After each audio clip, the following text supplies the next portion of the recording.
buyers, they like new things, new cars, new homes, but in real estate, new isn't really what you might think all the time. Wink News real estate expert Denny Grimes with us here this morning. And Denny, it's not that long ago builders had too much inventory. Is there a shortage of it going on now? What's going on in our market? Yeah, you know, can you imagine walking to a car lot and you want a new home or a new car? And everybody likes the smell of a new car. Absolutely. And most of the lot, 98% of the lot, is older cars, used cars. And that's kind of what's going on in our market. Back in the good old days, 2003 to 2005, builders were building houses faster than GM was making cars. And so our whole market crashed because of too many homes. Now we find ourselves that if you were stepping into the market wanting the new home, 98% of the homes I have to show you are used, right, and only 2% are new. Huh. So the pendulum has gone from too many homes to probably too few, and the good news for our local economy is that is a mile marker that we would have had to pass on the road to recovery, so we're there. We had to get there, and so if we're coming back, you are seeing some signs of building. Yes.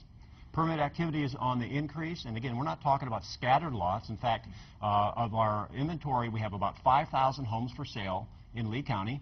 There are less than 100 homes for sale that are basically new, and most of these homes are being constructed in developments like in Cape Coral, Sandoval, or in Fort Myers, Botanical Lakes, or Paseo. Some of these communities that basically had gone bust, you know, in '05, builders have stepped back in, renegotiated on the land prices, passing those savings along to the consumer, and they're doing extremely well. And that's great news for our local economy, which is so much based on new construction. We need that driver, don't we, to really turn the corner, get people back to work. Construction is where a lot of people lost their jobs during this recession. Absolutely. And the good news for builders is where they have not been competitive since '05, because '06 to '08 they had to fire sale the inventory. '08 to last year the banks had new or almost new homes coming on the market. Now builders can step back in and compete with rational prices. And the good news for the buyer is, and this is an opportunity, and I'll go on record as saying, for the buyer, barring an Armageddon situation, I don't think buyers will find new construction cheaper than they will today. Cheaper than today? That's right. That'd be pretty nice if you're out looking for that new construction. Well, yeah, and if you're out there, if a buyer's out there looking, they should be talking to their agent. You know, go and look at what the availability is on new construction, because they have builders have stepped back in and carefully are building some spec inventory, so they have homes they can move into right away, and they have some on the conveyor belt, because they had not been building over the last 3 or 4 years, but now they're starting to. And when you look at the land cost is down, labor cost is down, and there'll be upward pressure on construction materials. Prices have to go up on new construction, so it's a great opportunity. They should be considering that as an alternative now. Yeah, well, it hadn't been there. But what does this mean, though, for that kind of foreclosure, short sale market? Are these different buyers or the same buyers, and will it have an impact on all that backlog of homes?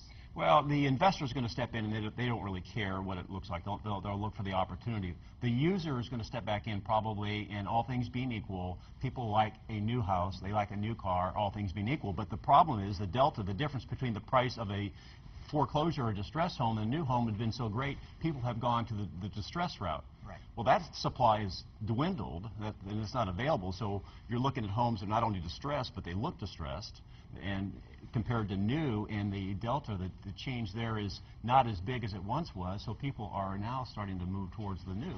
And I'm thinking, out loud, that could potentially play against each other, and then they push each other up. Slowly, yes. It's a positive spiral. It's that flywheel trying to get some positive momentum, and it'll eventually, you know, take hold, and more people will go back to work, and, you know, builders aren't going to start rushing out and building like they were in '04 and '05, which is good. Mm-hmm. But it is good news. Good news for our builders and our economy. Great. Thanks, Denny. We'll be right back.